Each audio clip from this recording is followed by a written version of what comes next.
Well, the wrestling leg of the Commonwealth Games, at least as far as Indian wrestlers are concerned, has come to an end. And the good news is that India have won a grand total of 13 medals overall in the wrestling, various wrestling categories.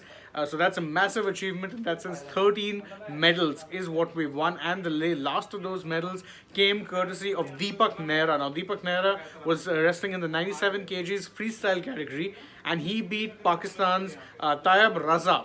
And he beat him 10-2, although at one point it did look like he might just end up getting a win on technical superiority, but the Pakistani did end up getting a couple of points later on. And then after that, what happened was that he did end up, Deepak Nehra did end up establishing his dominance, his supremacy on the bout, and it was a pretty easy win for him in the end. Once he actually managed to get the other wrestler onto the mat, when it was about each other's mat game, then Deepak was quite clearly the superior wrestler. And to make things better, what happened is that the Pakistani wrestler didn't actually have much in the way of offense. It's a bit of a theme that most of them seem to try to get points only when they can actually kind of get the other opponent or get the opponent on near the circle and try to get them out of the circle. So that generally seems to be the major way that most Pakistani wrestlers were trying to score points.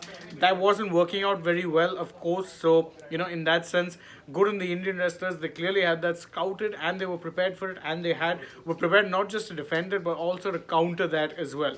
So in that sense, the easiest of wins for Deepak Nehra, and it confirms a mammoth haul of 13 13 medals in wrestling overall, which is massive considering India actually had entered these many athletes itself to begin with. So pretty much every single wrestler who entered in the Commonwealth Games has come back with a medal, be it a gold, silver, or a bronze. And obviously that brings an end to the wrestling leg of things, but there is of course plenty more action still to come. Don't forget, India are playing a hockey match as well, so stay tuned. We'll be bringing you live reactions on that one as well. And there's boxing action still to come, and of course India versus West Indies. So if you were planning on sleeping by any chance, I would highly recommend you don't. There's a lot of sporting action for you to stay up for. I hope you guys are joining us later on as well, because I'm going to be here discussing all these results. I'm taking your leave as of now, so thank you all for joining us. Don't forget to like the video, share it with your friends, drop us a comment, subscribe to the channel if you haven't already, and of course tap the bell icon to know when it is we're going live or uploading a new video. Don't also forget to follow us on Facebook, Instagram, and Twitter. And last but not least, download the AajTak app for more such breaking news updates. Thank you all for joining us. Bye bye for now.